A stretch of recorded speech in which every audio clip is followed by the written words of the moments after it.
Everyday life science by সূচনা চ্যানেলে সকল শিক্ষার্থীদের স্বাগত। আজকে আমি তোমাদেরকে পড়াবো দশম শ্রেণীর দ্বিতীয় অধ্যায় জীবনের প্রবাহমানতা। তো এই অধ্যায়ে আজকে যে পয়েন্টটি আমি তোমাদের সামনে ডিসকাস করব সেটি হচ্ছে সপুষ্পক উদ্ভিদের যৌন জনন।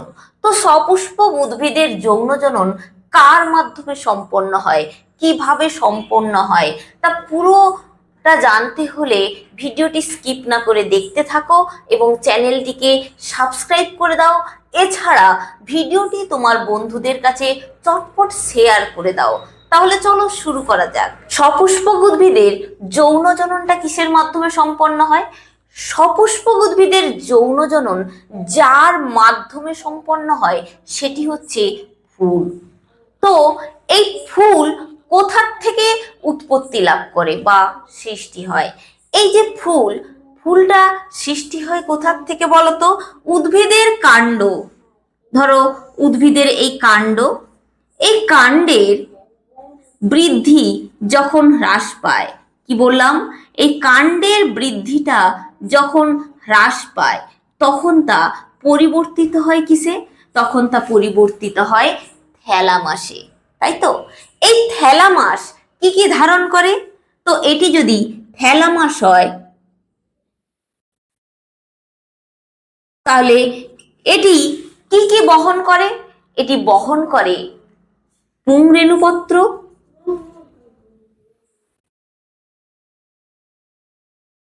এবং স্ত্রী রেণুপত্র। পুংরেণুপত্র এবং স্ত্রী রেণুপত্র সহ অন্যান্য সহকারী অঙ্গ। কি বললাম? সহ অন্যান্য সহকারী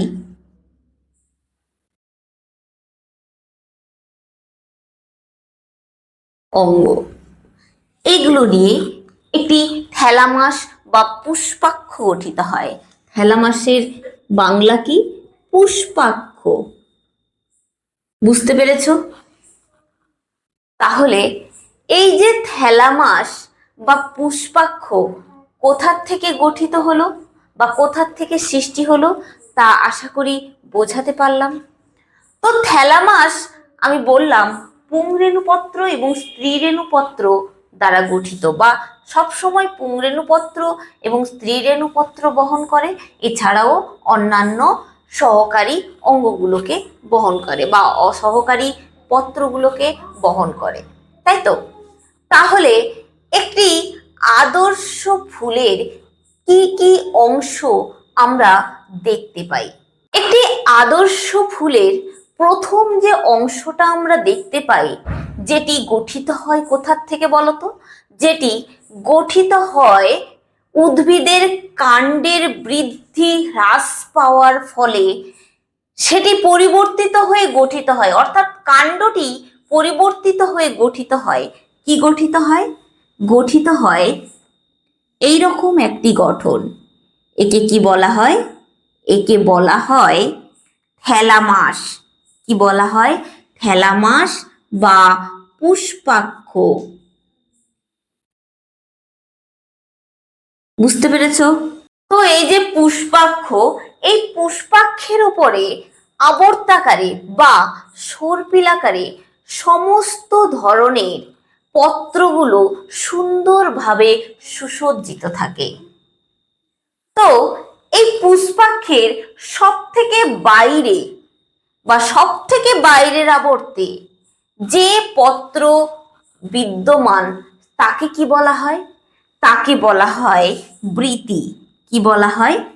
তাকে বলা হয় বৃতি।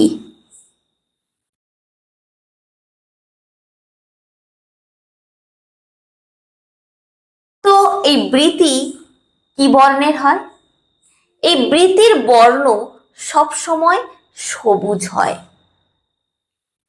বৃতির প্রত্যেকটিকে কি বলা হয় বলতো? বৃতির প্রত্যেকটিকে বলা হয় বৃত্তাংশ। তাহলে এগুলোকে কি বলা হবে? বৃত্তাংশ। ইংলিশে একে কি বলা হয়? ইংলিশে একে বলা হয় সেপাল।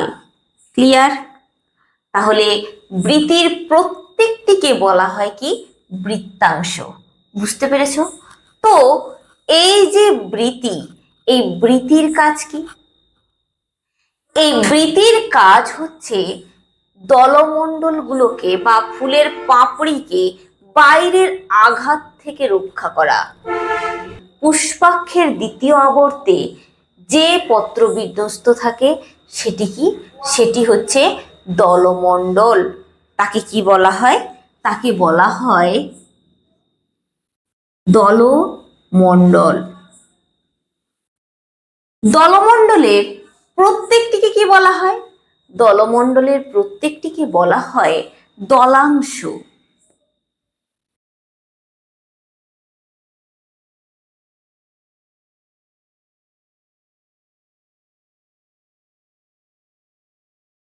দলাংশ বা বলা হয় পেটাল। কি বলা হয়? দলাংশ বা বলা হয় পেটাল। তো এই যে দলমণ্ডলগুলো কিন্তু নানান রঙের হয়, অর্থাৎ নানান ফুলের নানান রঙের দলমণ্ডল পরিলক্ষিত হয়। তোমরা যারা ফুল দেখেছো, মানে সবাই তো ফুল দেখেছো, তোমাদের বাড়িতে তোমরা কেউ ফুলের গাছ লাগাও বা পাশাপাশি রয়েছে, দেখবে এক একটি ফুলের পাপড়ির রং এক এক রকম, অর্থাৎ দলমণ্ডলের রংগুলো এক এক রকমের হয় এবং সেগুলো উজ্জ্বল বর্ণের হয়, তাই তো? তাহলে দলমণ্ডলের কাজ কি? দলমণ্ডলের কাজ হচ্ছে ফুলের পরাগযোগে সাহায্য করা। কিভাবে দলমণ্ডল ফুলের পরাগযোগে সাহায্য করে? দলমণ্ডল বিভিন্ন পোকামাকড়গুলোকে আকৃষ্ট করে, আকৃষ্ট করে ফুলের জননে অংশগ্রহণ করায়। ক্লিয়ার? তাহলে দলমণ্ডলের কাজ বুঝতে পারলে। এরপরে আসছি পুংরেণুপত্র। তো পুংরেণুপত্রটা দেখতে কেমন হয়? পুংরেণুপত্রটা দেখতে হয়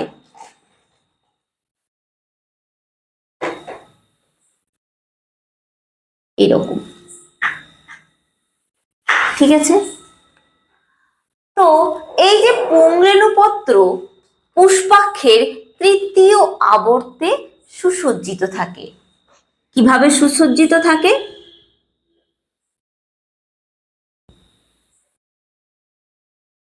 পুষ্পাক্ষের তৃতীয় আবর্তে এই পুংরেণুপত্র সুসজ্জিত থাকে। ক্লিয়ার? তো এই যে পুংরেণুপত্র হচ্ছে ফুলের পুংজননাঙ্গ। কি বললাম? পুংরেণুপত্র হচ্ছে ফুলের পুংজননাঙ্গ। ক্লিয়ার? তো এই যে পুংরেণুপত্র বা পুংজননাঙ্গ কি নামে পরিচিত? পরিচিত পুংকেশর চক্র নামে। কি নামে পরিচিত? পুংকেশর চক্র নামে।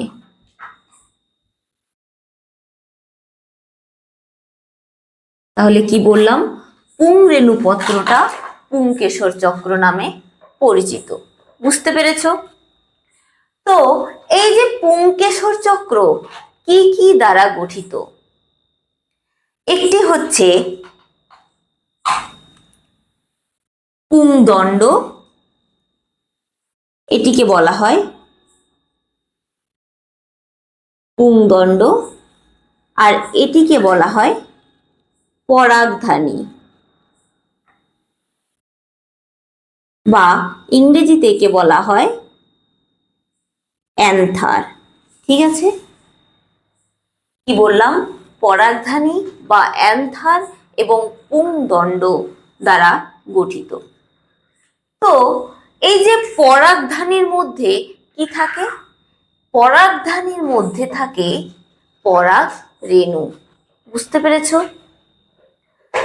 তাহলে পুষ্পাক্ষের তৃতীয় আবর্তে সুসজ্জিত যে পুংকেশর চক্র, এই পুংকেশর চক্র দুটি অংশ দ্বারা গঠিত। কি কি? পরাগধানী এবং পুংদণ্ড। ক্লিয়ার? তো এবারে সর্বশেষ আবর্তে আসছি। সর্বশেষ আবর্তে বা চতুর্থ আবর্তে যেটি সুসজ্জিত থাকে সেটি হচ্ছে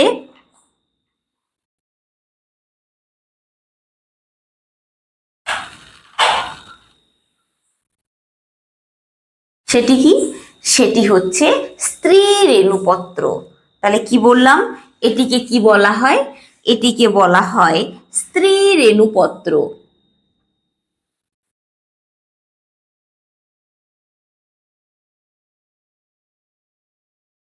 এই স্ত্রী রেণুপত্রই হচ্ছে ফুলের স্ত্রী জননাঙ্গ।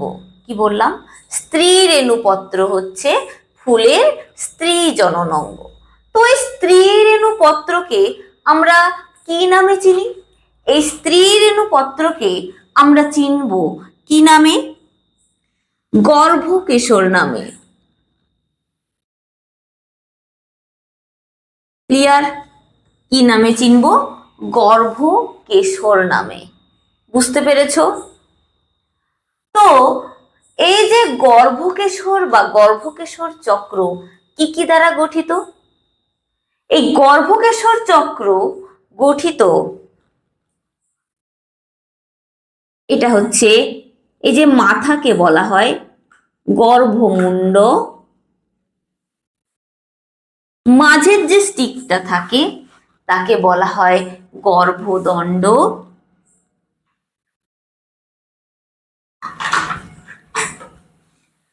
আর এই যে একটি অংশ থাকে, এই অংশটা একটু ফোলা বাল্বের ন্যায়, এটিকে কি বলা হয়? এটিকে বলা হয় গর্ভাশয়। ঠিক আছে, বুঝতে পারলে? তাহলে গর্ভকেশর চক্র তিনটি অংশ দ্বারা গঠিত। কি কি? গর্ভমুণ্ড, গর্ভদণ্ড এবং গর্ভাশয়। বুঝতে পেরেছ? তাহলে একটি আদর্শ ফুলে আমরা কোন কোন অংশ পেলাম? একটি আদর্শ ফুলের আমরা চারটি অংশ পেলাম। কি কি? নাম্বার 1 বৃতি, নাম্বার 2 দলমণ্ডল, নাম্বার 3 পুংস্তবক, বা একে আমরা লিখতে পারি পুংকেশর চক্র,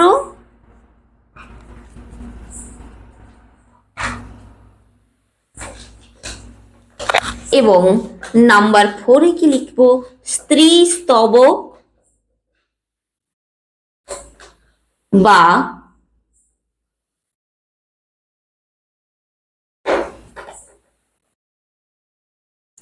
গর্ভকেশর চক্র। বুঝতে পেরেছ? তাহলে একটি আদর্শ ফুলের আমরা চারটা অংশ পেলাম: বৃতি, দলমণ্ডল, পুংকেশর চক্র এবং গর্ভকেশর চক্র। বুঝতে পেরেছ?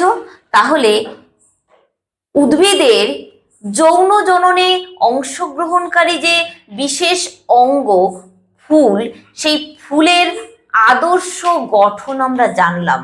এরপর যে পয়েন্টটি আমি তোমাদের সামনে ডিসকাস করব সেটি হচ্ছে পরাগযোগ বা পলিনেশন, ইংলিশে যাকে বলা হয়। তো পরাগযোগ বা পলিনেশন কি? ধরো এটি একটি উদ্ভিদ, ঠিক আছে? এই উদ্ভিদের ফুল হয়েছে, আবার এটি একটি উদ্ভিদ, দুটি আলাদা উদ্ভিদ রয়েছে।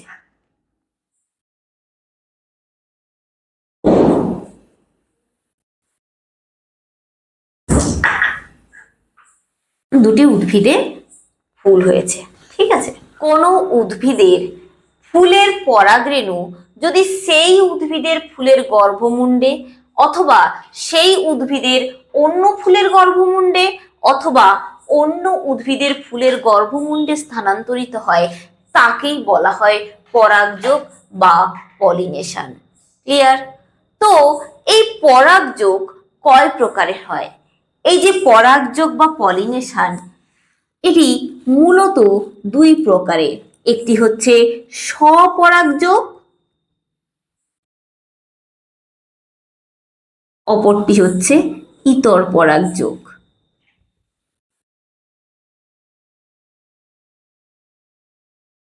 স্বপরাগযোগের ইংলিশ কি? স্বপরাগযোগকে আমরা ইংলিশে লিখব সেলফ পলিনেশন, আর ইতর পরাগযোগকে আমরা ইংলিশে লিখব ক্রস পলিনেশন।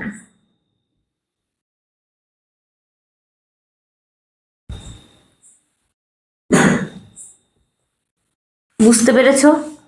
তো স্বপরাগযোগটা কি?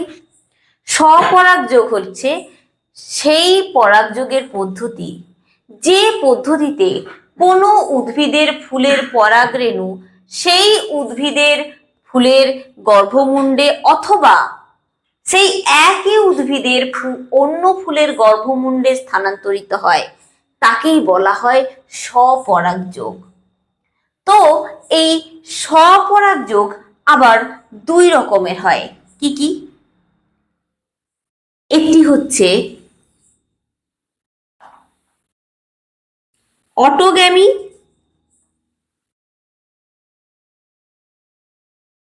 অপরটি হচ্ছে গেইটেনোগ্যামি।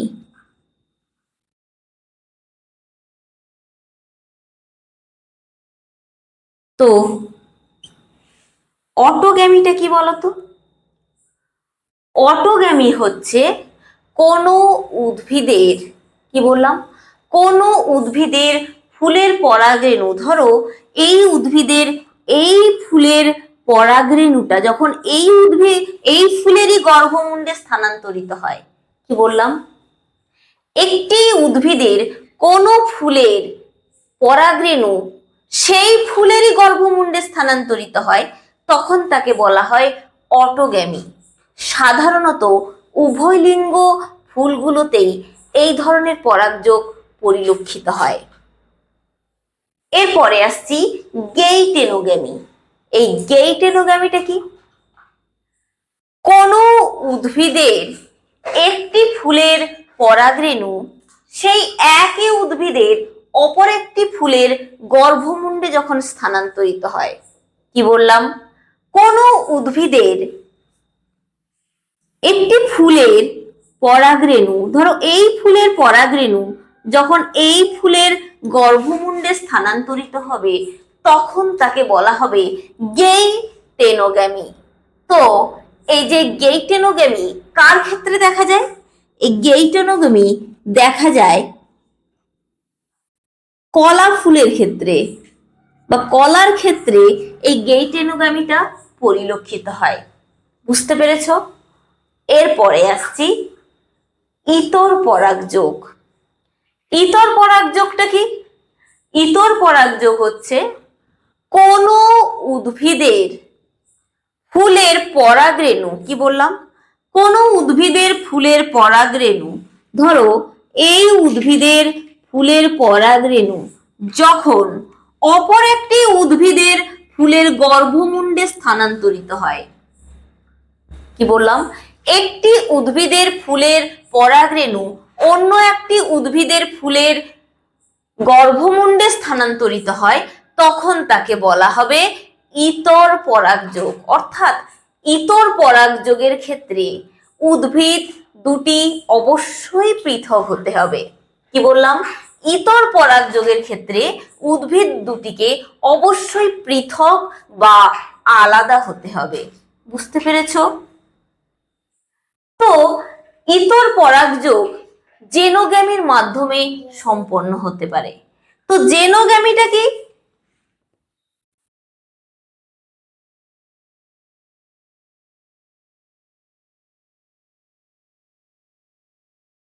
তো আমি কি বলেছিলাম, ইতর পরাগযোগের ক্ষেত্রে অবশ্যই উদ্ভিদ দুটিকে পৃথক হতে হবে। তো জেনোগ্যামিটা কি? জেনোগ্যামি হচ্ছে প্রজাতি একই হতে হবে, কিন্তু প্রজাতি একই হওয়া সত্ত্বেও উদ্ভিদ দুটিকে পৃথক হতে হবে। অর্থাৎ একই প্রজাতির দুটি ভিন্ন উদ্ভিদের ফুলের মধ্যে যে পরাগযোগ সম্পন্ন হয়, তাকেই বলা হয় জেনোগ্যামি। এই জেনোগ্যামি কার ক্ষেত্রে লক্ষ্য করা যায়? জেনোগ্যামি পরিলক্ষিত হয় তাল, পেঁপে ইত্যাদির ক্ষেত্রে। বুঝতে পেরেছো? তাহলে আমরা স্বপরাগযোগ এবং ইতর পরাগযোগ উভয়ই পড়লাম, তাই তো? তো স্বপরাগযোগের সুবিধাগুলো কি, ইতর পরাগযোগের সুবিধাগুলো কি, এবং স্বপরাগযোগের অসুবিধাগুলো কি, ইতর পরাগযোগের অসুবিধাগুলো কি। তো চলো প্রথমে আমরা জেনে নেব স্বপরাগযোগের সুবিধাগুলো কি। যেহেতু স্বপরাগযোগে একই ফুলের পরাগযোগটা সম্পন্ন হয় বা একই উদ্ভিদের দুটি ভিন্ন ফুলে পরাগযোগটা সম্পন্ন হয়, সেহেতু প্রজাতির বিশুদ্ধতা বজায় থাকে। বুঝতে পেরেছ? দ্বিতীয় নম্বর পয়েন্ট হচ্ছে প্রজাতিতে বাহ্যিক চারিত্রিক বৈশিষ্ট্যের আবির্ভাব ঘটে না বা নতুন চারিত্রিক বৈশিষ্ট্যের আবির্ভাব ঘটে না। 3 নম্বর কি, জিনের প্রকরণ বা মিউটেশন সচরাচর ঘটতে দেখা যায় না। বুঝতে পেরেছ? এবার আসছি স্বপরাগযোগের অসুবিধাগুলো কি। স্বপরাগযোগের অসুবিধাগুলি হচ্ছে উদ্ভিদের রোগ প্রতিরোধ ক্ষমতা কমে যায়। নাম্বার 2 হচ্ছে উদ্ভিদগুলো দুর্বল প্রকৃতির হয়। 3 নম্বর হচ্ছে ওদের মধ্যে যেহেতু নতুন জিনের আবির্ভাব ঘটে না, সেহেতু তাদের চারিত্রিক বৈশিষ্ট্যের তেমন কোনো পরিবর্তন লক্ষ্য করা যায় না। এরপরে আসছি ইতর পরাগযোগ। তো ইতর পরাগযোগের সুবিধাগুলো কি? ইতর পরাগযোগের ফলে নতুন চারিত্রিক বৈশিষ্ট্যের আবির্ভাব ঘটে উদ্ভিদে। নাম্বার 2, জিনের মিউটেশন ঘটতে দেখা যায়। নাম্বার 3, নিত্য নতুন প্রকরণ বিশিষ্ট উদ্ভিদের সৃষ্টি হয়, অর্থাৎ উদ্ভিদের মডিফিকেশন ঘটে। এইগুলো। তো ইতর পরাগযোগের অসুবিধাগুলো কি কি? যেহেতু প্রতিটা নিয়ত জিনের পরিবর্তন ঘটে, সেহেতু প্রকৃত যে উদ্ভিদটি সেটি বিলোপ হওয়ার সম্ভাবনা থাকে। নাম্বার 2 হচ্ছে যে জনিত্রী যে বৈশিষ্ট্য সেটা কন্ট্রোল হয় না এই ইতর পরাগযোগের ক্ষেত্রে। ক্লিয়ার? তাহলে স্বপরাগযোগ এবং ইতর পরাগযোগের সুবিধে এবং অসুবিধেগুলো বুঝতে পারলে। তো এবারে আসছি ইতর পরাগযোগ যেহেতু দুটি ভিন্ন উদ্ভিদের মধ্যে সম্পন্ন হয়, সেহেতু ইতর পরাগযোগ ঘটানোর জন্য বাহকের প্রয়োজন হয়। তো ইতর পরাগযোগের জন্য কি কি বাহকের প্রয়োজন হয় চলো আমরা জেনে নিই। ইতর পরাগযোগে জন্য যে বাহকগুলি ব্যবহৃত হয় সেই বাহকগুলো কি কি? নাম্বার 1 হচ্ছে বায়ু। নাম্বার 2 হচ্ছে জল। নাম্বার 3 হচ্ছে পতঙ্গ। নাম্বার 4 হচ্ছে পক্ষী বা পাখি। তো বায়ুর মাধ্যমে কোন কোন উদ্ভিদের ক্ষেত্রে ইতর পরাগযোগ ঘটে? ধান, গম, জোয়ার এগুলোর ক্ষেত্রে বায়ুর মাধ্যমে ইতর পরাগযোগ ঘটে। বুঝতে পেরেছ? এরপরে আসছি জলের মাধ্যমে ইতর পরাগযোগ ঘটে কার ক্ষেত্রে? জলের মাধ্যমে ইতর পরাগযোগ ঘটে পাতা শ্যাওলা, পাতা ঝাঁঝি এগুলোর ক্ষেত্রে জলের মাধ্যমে ইতর পরাগযোগ ঘটে। 3 নম্বরে আসছি পতঙ্গের মাধ্যমে ইতর পরাগযোগ। পতঙ্গের মাধ্যমে ইতর পরাগযোগ ঘটতে দেখা যায় আম, সূর্যমুখী প্রভৃতির ক্ষেত্রে। 4 নম্বরে আসছি পক্ষী বা পাখির মাধ্যমে ইতর পরাগযোগ ঘটে পলাশ, শিমুল ইত্যাদির ক্ষেত্রে। তাহলে ইতর পরাগযোগের বাহক হচ্ছে মূলত 4টি, সেগুলো হলো বায়ু, জল, পতঙ্গ এবং পক্ষী। ক্লিয়ার? এরপর যে পয়েন্টে আমি তোমাদের সামনে ডিসকাস করব সেটি হচ্ছে সপুষ্পক উদ্ভিদের যৌনজনন পদ্ধতিটা কেমন আসলে। সপুষ্পক উদ্ভিদের কি হয় যে পুং রেণু থাকে, অর্থাৎ যে পুং জননাঙ্গ থাকে সেই পুং জননাঙ্গ অর্থাৎ পুংকেশরে থাকে পুং রেণু। এই পুংরেণুটা কোথায় স্থানান্তরিত হয়? পুংরেণুটা স্থানান্তরিত হয় গর্ভকেশরের গর্ভমুণ্ডে।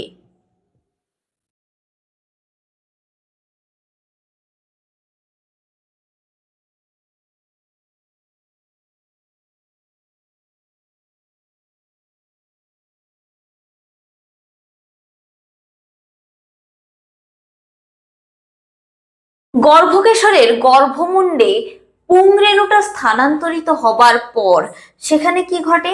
সেখানে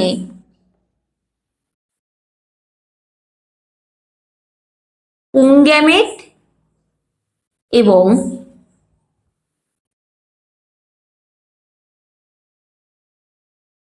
স্ত্রী গ্যামেটের মিলন ঘটে।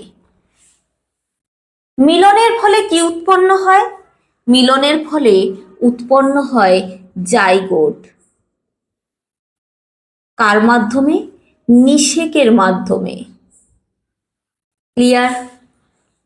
জাইগোটের থেকে কি উৎপন্ন হয়?